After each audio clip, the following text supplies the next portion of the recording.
Atos capítulo 2, do verso 42 ao verso 47, nos diz assim: Eles se dedicavam ao ensino dos apóstolos e à comunhão, ao partir do pão e às orações. Todos estavam cheios de temor e muitas maravilhas e sinais eram feitos pelos apóstolos. Os que criam mantinham-se unidos e tinham tudo em comum. Vendendo suas propriedades e bens, distribuíam a cada um conforme a sua necessidade.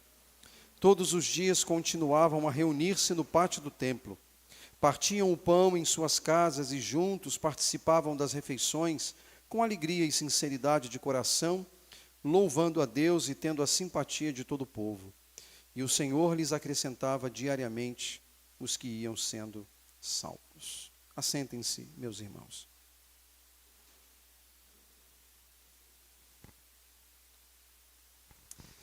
Nós estamos, nesta manhã, abrindo uma nova série, neste ano em que estamos priorizando o tema sobre a Igreja de Jesus. Essa nova série é intitulada A Igreja de Jesus e seus Testemunhos Bíblicos. O objetivo é que nós consideremos algumas igrejas do Novo Testamento, pelo menos 4 igrejas do Novo Testamento. Essas 4 igrejas, elas irão ser trabalhadas aqui ao longo deste mês de abril, permitindo o Senhor. É claro que essas 4 igrejas, elas serão ladeadas com aquelas que nós estamos fechando às quartas-feiras. Porque às quartas-feiras, estudando o livro do Apocalipse, nós já estudamos sobre 6 das 7 cartas, endereçadas às 7 igrejas. Falta apenas uma, que é de Laodiceia, que fica para a próxima quarta-feira, permitindo Deus. E aí, nesse contingente, nós teremos considerado pelo menos 11 igrejas dentro do Novo Testamento. Aos domingos, nós vamos considerar 4 delas. E a primeira delas é a igreja mãe, que é a igreja de Jerusalém, a igreja encontrada na cidade de Jerusalém. É muito importante, meus irmãos, nós considerarmos um pouco os modelos de igreja que temos no Novo Testamento, porque nós temos a tendência de buscar alternativas para lidar com a igreja de Jesus. Isso é uma característica humana. Nós empreendemos caminhos e meios objetivando a melhoria da igreja, o desenvolvimento da igreja, o crescimento da igreja. Essa é uma marca que nos acompanha e é algo que acompanha a igreja de Jesus praticamente em todos os tempos. E nós vivemos, de certo modo, principalmente hoje, num mundo de tantas tecnologias, de tantas possibilidades, de tantos empreendimentos, nós vivemos algumas tensões sobre a natureza da igreja e o modelo eclesiástico que devemos ou não devemos seguir. Qual é o melhor modelo que nós devemos seguir? Qual é o melhor caminho que uma igreja local pode tomar para seguir? Qual é o melhor caminho que a Redentor pode tomar para seguir? Essa tensão a gente lida com ela o tempo inteiro, nós estamos lidando com essas questões o tempo inteiro. A partir da década de 90, no Brasil, nós tivemos aqui a chegada de tantas tentativas, caminhos, propostas para fazer a igreja desenvolver, fazer a igreja crescer. Lembro de alguns deles. Em 1995, Rick Warren lançou uma obra chamada Igreja com Propósito, e ele estabeleceu um modelo de crescimento baseado em propósitos. Isso foi uma febre, principalmente no meio batista. As obras foram lidas amplamente, pastores aplicaram esses princípios em suas igrejas, com uma boa intenção, a intenção de fazer a igreja crescer. Posteriormente, chegou ao Brasil em 96, Bill Hybels, com rede ministerial, e propondo aí alguns caminhos distintos daquele que o Rick Warren tinha proposto no ano anterior, como um objetivo de fazer a igreja crescer, de levar a igreja a se desenvolver. Um pouco mais à frente, em 1997, e observe que é praticamente um ano após o outro, né?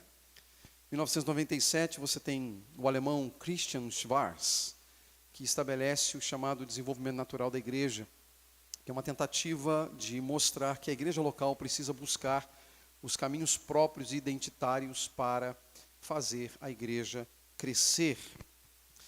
No meio reformado, sobretudo no meio reformado batista, você tem hoje Mark Dever, que desde 1990 trabalha o chamado 9 marcas. Então a gente tem o tempo inteiro modelos que nos são apresentados e com boas intenções, eu não posso negar isso, as intenções são boas para fazer a igreja desenvolver. Mas além desses sistemas que nos são apresentados, nós temos também modelos locais, né? Então, por exemplo, qual o parâmetro de igreja que devemos seguir? O parâmetro de uma igreja na cidade de Nova York, um parâmetro de igreja numa cidade como Londres, ou um padrão de igreja como numa cidade de São Paulo? Qual modelo que a gente vai seguir? Qual será a nossa identidade como igreja, buscando, com boa intenção, o desenvolvimento dela? E agora a gente lida com outras coisas, né? Uma igreja tradicional, uma igreja contemporânea. Uma igreja que só canta hinos clássicos ou uma igreja que só canta cânticos espirituais. E quanto à cor, colocamos ou não colocamos uma parede preta? Tudo isso a gente tem que lidar. A gente precisa lidar com essas coisas o tempo inteiro, porque essas coisas acabam sendo elementos que, na mente humana, se busca fazer a igreja crescer. Entretanto, meus irmãos, eu estou convencido, e eu espero que também você esteja convencido, que os nossos reais padrões e modelos estão na Bíblia. Que por mais que uma igreja em Nova York ou Londres, que aplica o princípio de 9 marcas ou de rede ministerial possam nos ajudar, mas o modelo que nós precisamos seguir são aqueles modelos que aprouve a Deus revelar na sua palavra para o bem-estar da igreja local. É para lá que a gente tem que olhar. Talvez a gente tenha que parar de olhar para Londres e Nova York e passar a olhar para Jerusalém e Antioquia, que são modelos, por exemplo, que nós encontramos no próprio cenário bíblico. Essa passagem, meus irmãos, ela é o desfecho de um grande evento que ocorreu 50 dias após a Páscoa da morte e da ressurreição de Nosso Senhor. A chamada festa de Shavuot, ou Pentecostes. Uma das 3 festas principais dos judeus, que de certo modo levavam para Jerusalém muitos peregrinos judeus da dispersão, isto é, judeus que estavam espalhados em outras nações, descendentes, por exemplo, daqueles que ficaram lá na Babilônia, mesmo tendo voltado com Jeremias e Esdras um grupo para a cidade de Jerusalém. Pessoas que lá ficaram, que se espalharam a partir de lá para outras regiões, mantiveram a fé, mas absorveram, por exemplo, a cultura ocidental, absorveram a cultura grega. Lá estavam judeus e, anualmente, esses judeus visitavam Jerusalém em 3 ocasiões, na Páscoa, em Pentecostes e em tabernáculos, ou cabanas. 3 festas de peregrinação dos judeus. Pentecostes é a segunda delas. Há uma multidão em Jerusalém. Há muitos judeus em Jerusalém. Gente de todo lugar que haviam ido a Jerusalém para adorar a Deus, para celebrar as primícias da colheita.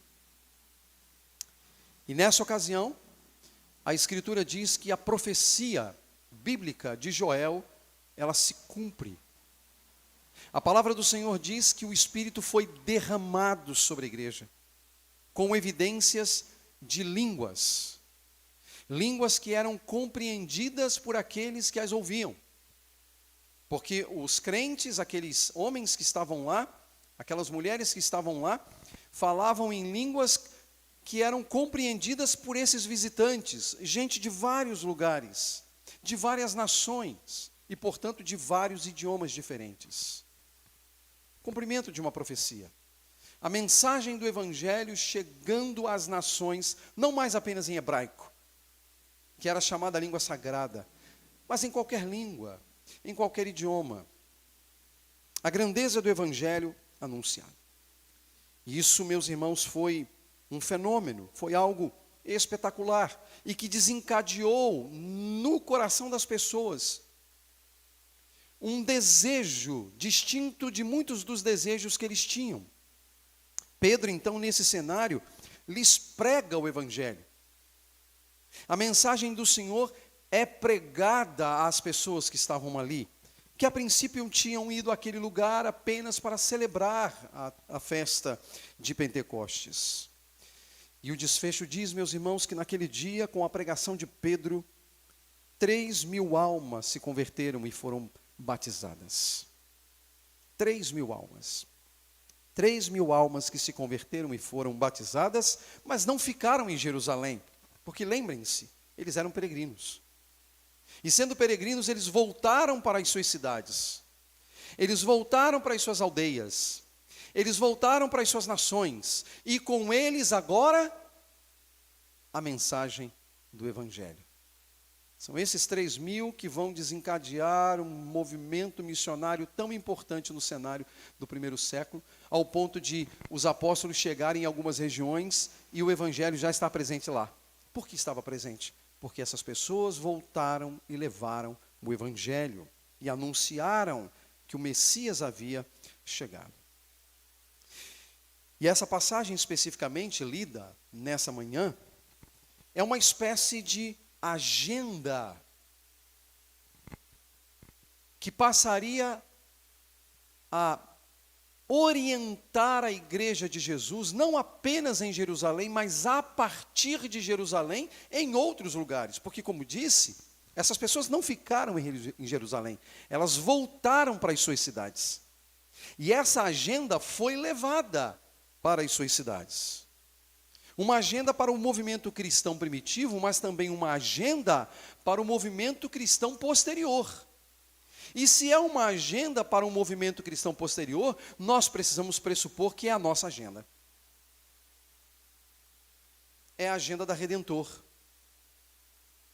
Como deve ser a agenda de quaisquer outras igrejas. Quaisquer outras igrejas bíblicas que olham para as Escrituras. O que essa passagem nos ensina, meus irmãos, é que a perseverança dos crentes, a perseverança dos santos, é a medida adequada pela qual o Senhor faz prosperar a sua obra. A perseverança dos crentes é a medida adequada pela qual o Senhor faz prosperar a sua obra por meio da igreja. E eu quero mostrar isso para você nessa passagem. E quero que você acompanhe com a sua própria Bíblia aberta. Primeiro, meus irmãos, eu quero destacar o fato de que os crentes perseveravam. Esse é o primeiro ponto a destacar. A passagem diz assim, na NVI: eles se dedicavam. Uma outra possibilidade de tradução é: eles perseveravam. Perseveravam. A perseverança dos crentes é um tema muito importante e caro à Igreja de Jesus Cristo no contexto do Novo Testamento. A perseverança, ela pressupõe forças contrárias. Quando nós dizemos a alguém que ele precisa perseverar, é porque há forças contrárias. As forças contrárias podem ser o cansaço, as forças contrárias podem ser a dor, as forças contrárias podem ser o luto, as forças contrárias podem ser a hostilidade, as forças contrárias podem ser a perseguição. Perseverar pressupõe força contrária. Pressupõe oposição. Mas o que o texto diz é que aquela igreja e aqueles irmãos perseveravam. Aqueles irmãos se dedicavam. Eles empreendiam. Eles eram proativos. Eles não se deixavam levar por uma passividade. por uma mornidão, por uma fraqueza. Ao contrário, na fraqueza, eles buscavam em Deus forças. Na dor, eles buscavam ânimo. Na perseguição, coragem. Eles estavam envolvidos com essa agenda. E por isso eles perseveravam. Não era só um entusiasmo. Aliás, o entusiasmo dá lugar a algo permanente. Porque houve entusiasmo no dia de Pentecostes. Houve alegria no dia de Pentecostes. As pessoas estavam ávidas e felizes no dia de Pentecostes. Mas, meus irmãos, entusiasmo não manteria a igreja de pé. Entusiasmo não mantém a igreja de pé. O entusiasmo, ele precisa dar lugar a algo permanente. E esse algo permanente, só o Espírito do Senhor pode conceder à sua igreja. Hoje eu posso estar entusiasmado e você também, mas amanhã não. É natural. Nós oscilamos emocionalmente. E a igreja eventualmente pode viver essa expectativa também, essa realidade também. Mas o entusiasmo deixa o seu lugar para dar lugar a algo permanente, que é pelo Espírito do Senhor. E esse algo permanente gera perseverança. Nós seguimos por causa do poder e da ação permanente do Espírito no meio da igreja. Aqueles crentes perseveravam, enfrentavam as oposições e deixavam de lado o entusiasmo para absorver aquilo que era permanente. Em segundo lugar, meus irmãos, essa perseverança dedicava-se a uma agenda específica. A uma agenda específica. E há quatro aspectos importantes que devem ser ressaltados na agenda da igreja primitiva, não apenas em Jerusalém, mas em outras regiões. 4 aspectos. Primeiro, o texto diz que eles perseveravam no ensino dos apóstolos, ou na doutrina dos apóstolos. É isso que diz o verso 42. Eles se dedicavam ao ensino dos apóstolos. Mas é bastante interessante o modo como Lucas, que é o autor do livro de Atos, é muito interessante como é que ele constrói a passagem que nós lemos. Por quê? O verso 42, ele parece apresentar uma estrutura geral e depois ele mesmo vem desdobrando essa estrutura. Eu vou mostrar isso para você. Então, o primeiro aspecto dessa agenda é, eles perseveravam na doutrina dos apóstolos. Veja o que o verso 43 diz. Todos estavam cheios de temor, e muitas maravilhas e sinais eram feitos pelos apóstolos. Ele está vinculando o verso 43 ao aspecto inicial do verso 42, que afirma que eles perseveravam na doutrina dos apóstolos. E o que ele tem em mente? Temor e sinais. O texto diz, todos estavam cheios de temor. Um temor são. Um temor verdadeiro. Um temor que contemplava a grandeza de Deus. Não era medo. Era reverência. Era temor à grandeza de Deus.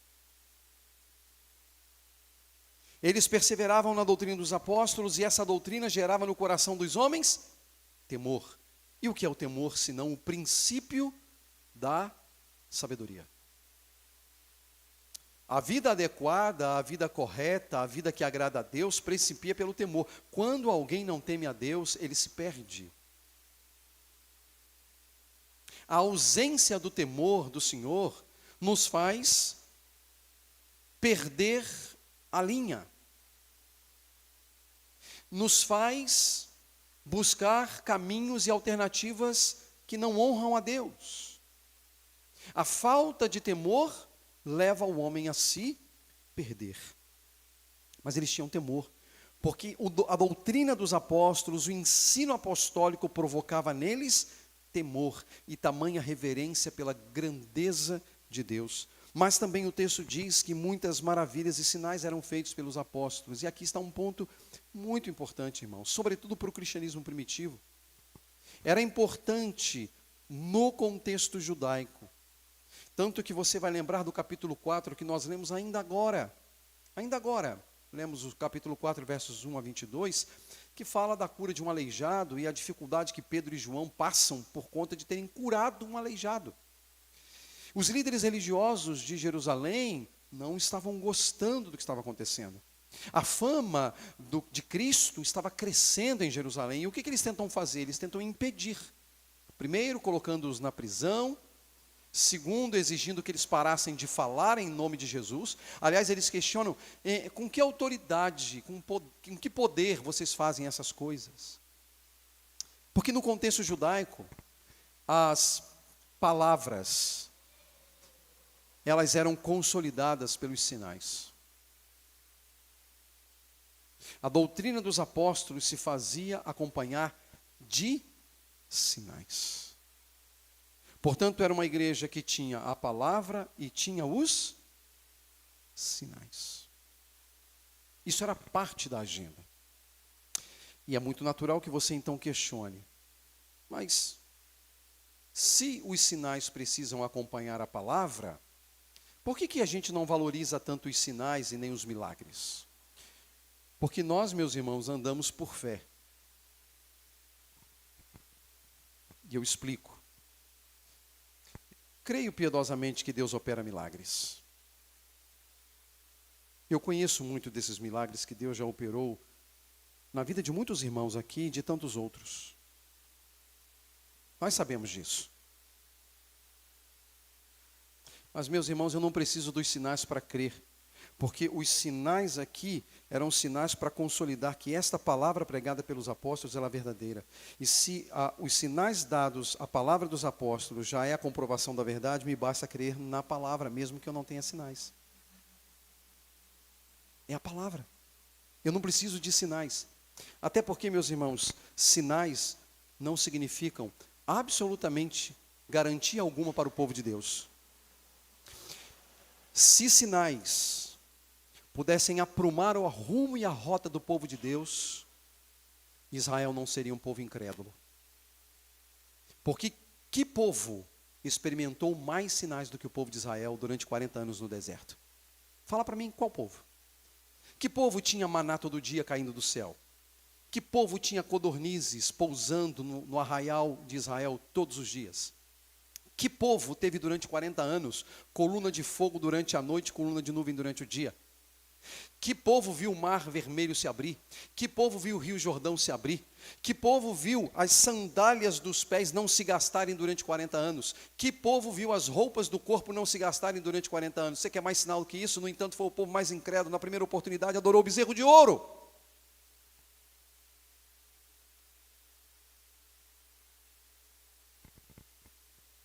Sinais não significam absolutamente nada. A não ser para corações incrédulos, que não se saciam com a suficiência da palavra do Senhor. Mas aqui tinha sinais.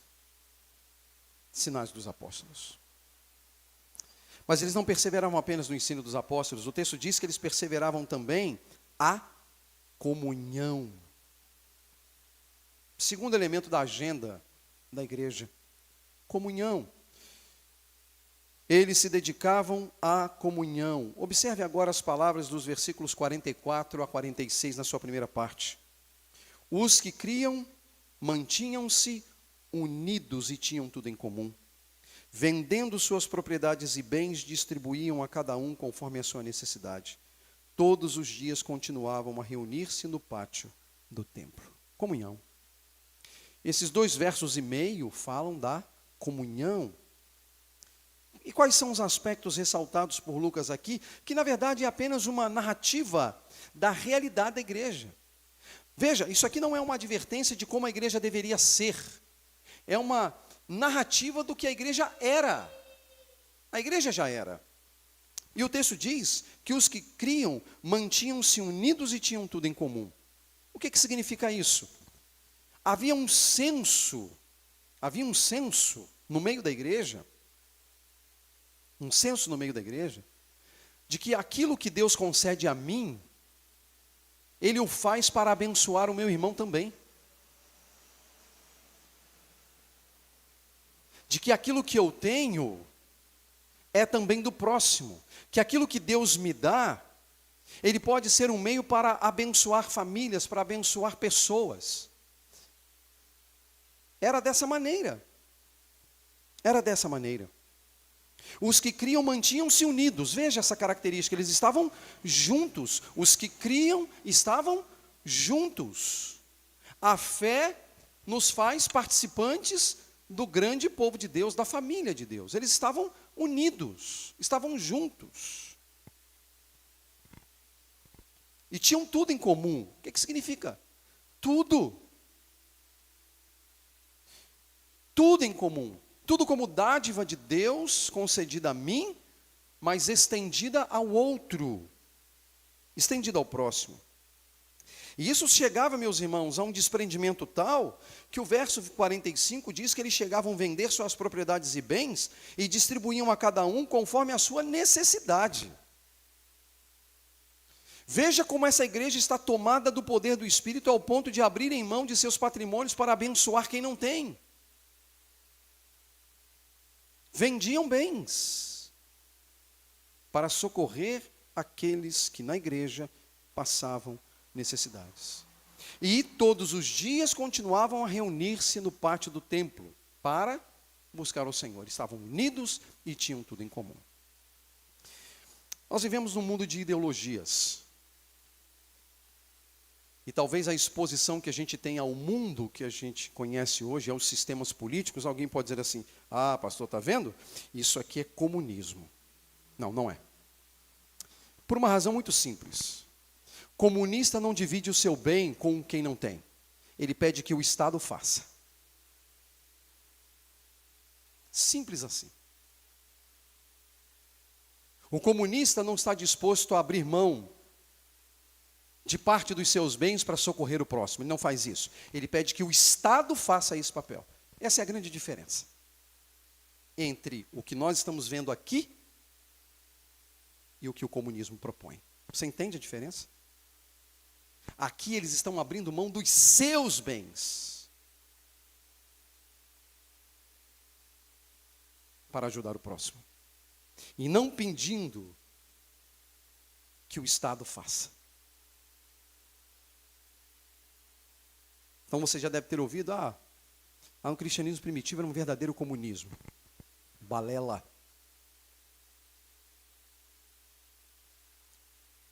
Porque no comunismo, quem tem que fazer é o Estado.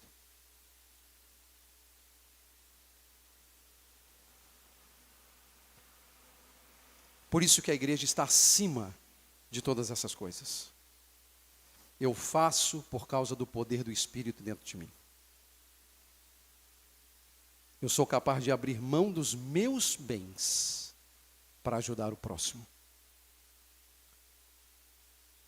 E não inflar o Estado para que ele o faça. Terceiro, eles se dedicavam ao partir do pão. Partir do pão. E aí o verso de número 46 na parte B diz: partiam o pão em suas casas e juntos participavam das refeições com alegria e sinceridade de coração. Partir o pão. Irmãos, partir o pão, que é uma designação tão simples para comer juntos, ganha um valor enorme dentro do contexto da igreja primitiva, porque partilhar o pão é ser companheiro. Aliás, a palavra companheiro vem exatamente disso. É aquele que parte o pão com alguém, É o companheiro. Partir do pão é partilhar da vida. Partir o pão é partilhar de uma das coisas mais sagradas que qualquer família pode ter, que é o comer. Isso era muito valorizado no contexto do cristianismo primitivo. Aliás, não só dentro do contexto do cristianismo primitivo, mas também no contexto de Israel, valorizava-se o partir do pão. Eu não sei você, mas você já percebeu como é que nós gostamos disso? Já percebeu como é que a igreja de Cristo gosta desse negócio? Irmãos, eu estou há mais ou menos 45 anos no Evangelho. Esse é o tempo. Eu não me lembro de nenhuma ocasião em que o partir do pão fosse na casa de alguém, depois de um culto, ou depois de uma reunião de oração, ou mesmo na igreja, ou mesmo num passeio da igreja, ou mesmo numa visita à casa de uma pessoa, que não tenha sido repleto de sentido e de significado. E meus irmãos, eu não estou falando de abundância de comida, não. Eu estou falando, às vezes, de coisas simples, de tomar um café com pão com o irmão. É algo que é inexplicável. A gente não tem o que dizer. Nós temos feito isso todo primeiro domingo do mês, fizemos hoje aqui. Partimos o pão, comemos juntos. E esse momento, naquela igreja, era acompanhado com alegria e singeleza ou sinceridade de coração. Havia alegria. Porque partilhar a vida, partir o pão é partilhar a vida. Quando você partilha o pão com alguém, você partilha a vida. Isso fazia parte da agenda da igreja. O que significa isso? Eles estavam unidos, tinham tudo em comum, partiam o pão, eles interagiam, eles estavam juntos, eles tinham prazer de estarem uns com os outros. Prazer de estarem uns com os outros. Eles perseveravam no partir do pão. Mas eles também perseveravam nas orações. E o verso 47 diz, louvando a Deus e tendo a simpatia de todo o povo. A palavra oração no Novo Testamento, ela é um pouquinho distinta do conceito que muitas vezes a gente tem de oração, né? O judeu, ele orava, obviamente, de uma certa medida como nós fazemos hoje, mas eles tinham as chamadas orações em horários definidos, 3 vezes ao dia, manhã, ao meio-dia e no entardecer, que eram orações prontas. Orações prontas. Para cada momento do dia. E nessas orações, em cada ato de oração, o objetivo não era necessariamente pedir alguma coisa. Ou colocar diante de Deus um problema. Como nós costumamos fazer, né? A gente, quando ora, a gente faz uma lista de problemas para apresentar a Deus e pedir uma solução do problema. Nossas orações são assim. Mas para o judeu, não. As orações, na verdade, eram louvores, sem súplicas, sem intercessões, apenas louvores a Deus. Por isso que o texto aqui no verso 47 diz que eles louvavam a Deus, tendo a simpatia de todo o povo. Louvavam a Deus. Eles louvavam por meio das orações. Que é uma dimensão que talvez a gente tenha perdido. A gente não sabe orar só louvando a Deus. Você não consegue passar 3, 4, 5 minutos orando só louvando a Deus. Porque com 28 segundos, com 25 segundos, você já começa a fazer a lista de pedidos. A gente não sabe fazer isso. A gente é consumidor. E até nas nossas orações nós somos consumidores. A gente não consegue parar para gastar um tempo só adorando a majestade e a beleza de Deus. A gente não faz isso. Mas os judeus faziam. Diz o texto que eles perseveravam na oração,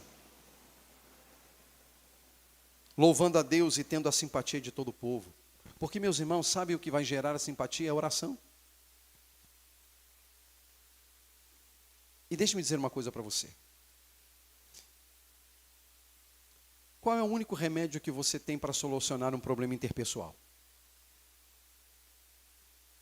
Imaginemos que eu e Mateus tenhamos um problema. Apenas a título de exemplo. E eu fiz muito mal ao Mateus. Eu fiz alguma coisa muito ruim para o Mateus. Existem muitas saídas, não tem? Muitas saídas. O Mateus pode parar de falar comigo. Dependendo do grau de maturidade dele, ele pode até deixar a igreja para ir para outra igreja. Afinal, eu sou pastor da igreja, né? Aí no grau de imaturidade dele, ele fala, aqui eu não fico no mesmo espaço que o Mateus. Ou, perdão, não fico no mesmo espaço do pastor Paulo. Aí ele vai para outra igreja.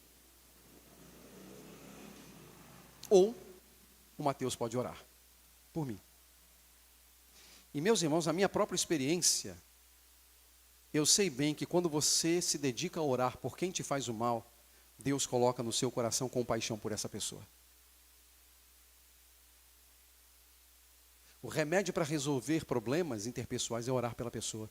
Então, se alguém te fez o mal, ore por ela. Sabe por quê? Porque Deus necessariamente não vai mudar o coração dela não, mas vai mudar o seu.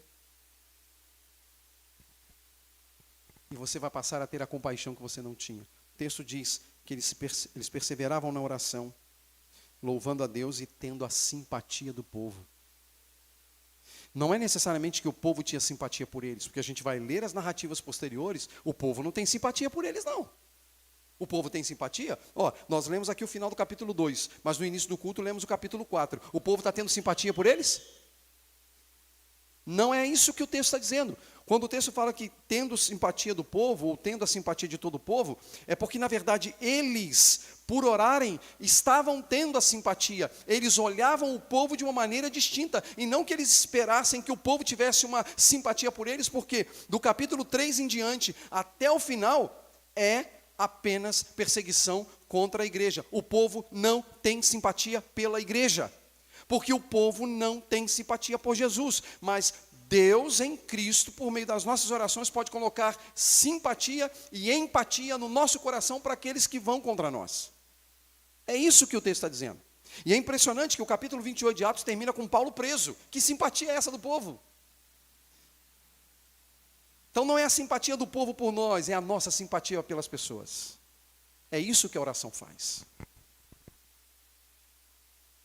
Ela realiza isso no nosso coração. Simpatia. E por fim, meus irmãos, já tendo considerado que os crentes perseveram e que essa perseverança dedicava-se a uma agenda específica, essa agenda é exatamente essa agenda, que é o ensino dos apóstolos, a comunhão, o partir do pão e as orações, que fazem a igreja prosperar. Veja, não teve programa aqui criado por tecnologias para fazer a igreja prosperar. Foi essa agenda. Qual a agenda? O ensino dos apóstolos, a comunhão, partir do pão e orações. E é muito interessante isso, né? Você ora com quem você parte o pão. Você parte o pão porque você tem comunhão. E essa comunhão está pautada na doutrina dos apóstolos.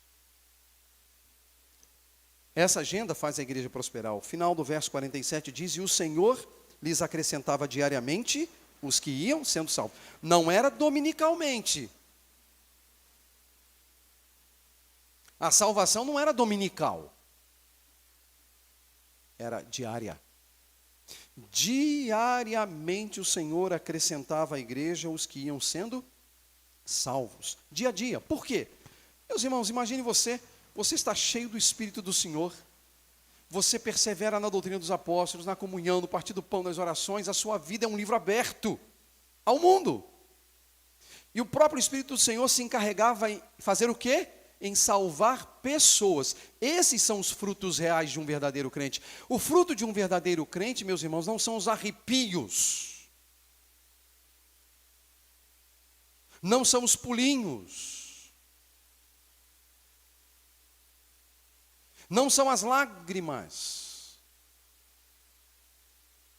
mas é ser um livro aberto ao mundo, para que o mundo creia que Jesus é o Cristo. Esse é o fruto. Dia a dia a igreja ia sendo acrescida de pessoas por causa do testemunho dos irmãos. Isso é crescimento de igreja, não é? De gente salva. E isso, meus irmãos, pela ação divina, porque era o Senhor que lhes acrescentava. O texto diz, olha, e o Senhor lhes acrescentava diariamente os que iam sendo salvos pelo testemunho dos irmãos, pelo testemunho da própria igreja. Essa é a agenda, meus irmãos. A igreja de Jerusalém, como base, como fundamento, inclusive para outras igrejas, inclusive para Redentor, para a nossa igreja. Nós precisamos perseverar na doutrina dos apóstolos, na comunhão, no partir do pão, nas orações, sabendo que Deus dá o crescimento. Deus desenvolve a igreja.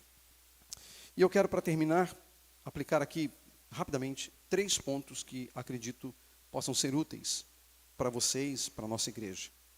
3 pontos a partir da igreja de Jerusalém. O primeiro, meu irmão, minha irmã, seja diligente em perseverar. Não faça corpo mole. Seja proativo.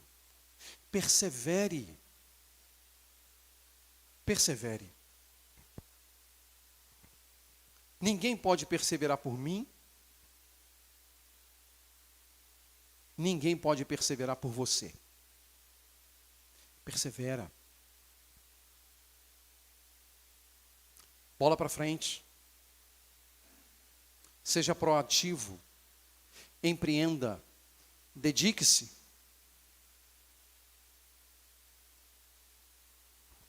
Segundo, priorizemos a agenda divina para a igreja. Não precisamos inventar moda.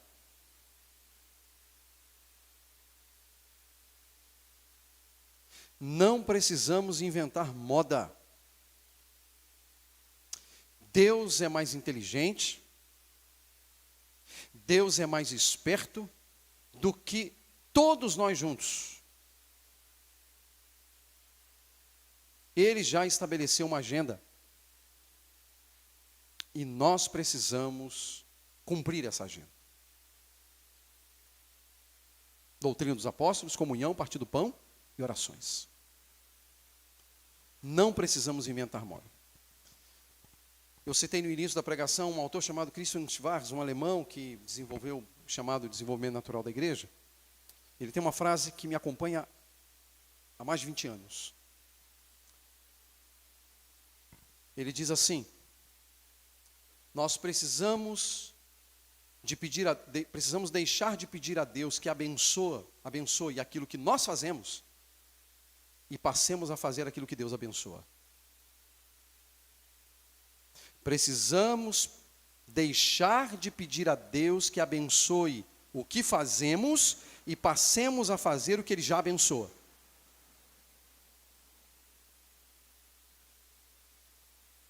O que ele estava dizendo é que muitos de nós temos a tendência de preparar os nossos projetos e dizer assim: Senhor, agora vem com a tua providência e abençoe isso aqui. E às vezes até sem orar, pedindo a Deus sabedoria se aquilo ali é dele ou não. Mas aí depois a gente precisa da chancela de Deus, a gente pede a Ele. Quando na verdade eu tenho aqui essa agenda, que a gente sabe que Deus abençoa. Então vamos lá. Porque já há a bênção de Deus aqui, já tem a bênção de Deus aqui, olha. Perseverar na doutrina dos apóstolos, na comunhão, no partir do pão das orações, já está chancelado por Deus. É bênção na certa. Então devemos parar de fazer, ou de pedir a Deus que abençoe aquilo que fazemos, e passemos a fazer o que Deus abençoa. Esse é o segredo da igreja. Esse é o segredo da igreja. Não será parede preta. Não será parede branca.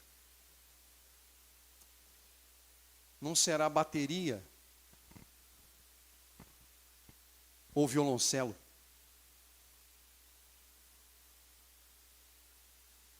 Não.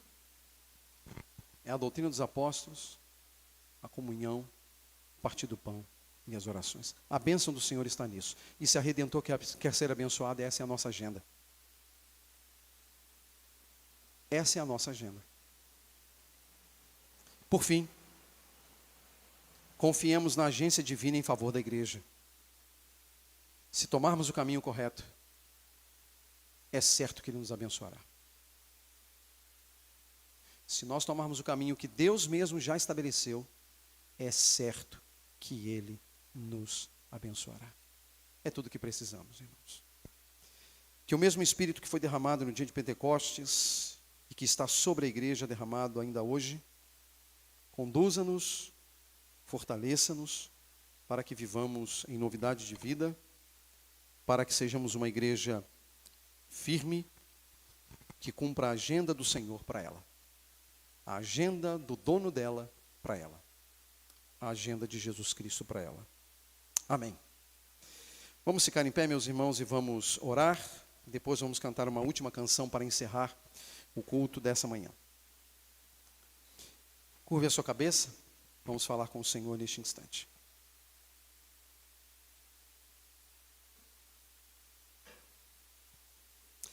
Bendito Senhor, nós louvamos pelo testemunho que a Tua palavra nos traz da igreja em Jerusalém e do que ela significou para tantas outras comunidades em vários lugares da dispersão. Nós te louvamos, ó Deus, pelo testemunho que a Tua palavra guarda sobre essa igreja. E te louvamos porque nesse testemunho temos também os caminhos que nós hoje devemos trilhar como igreja. Pedimos, ó Deus, que o Senhor nos abençoe de tal modo que perseveremos, que sejamos guardados em Teus caminhos, e que o nome do Senhor seja honrado por meio da nossa diligência em guardar a doutrina dos apóstolos, a comunhão, o partir do pão e as orações, e que essas coisas em Tuas mãos sejam transformadas em bênçãos para o crescimento e para o desenvolvimento desta igreja, e de todas quantas seguirem a agenda do Senhor. Repousa sobre nós o Teu favor, dá-nos ânimo, dá-nos coragem e glorifique o Teu nome. Em nome de Jesus. Amém. Meus irmãos, o desejo do meu coração é que o Senhor guarde suas vidas, os mantenha firmes e fiéis em Jesus Cristo, e que o amor de Deus, o Pai, a graça de nosso Senhor Jesus Cristo e as consolações do Espírito repousem sobre todos vocês e sobre o povo de Deus espalhado por toda a terra, hoje e sempre. Amém.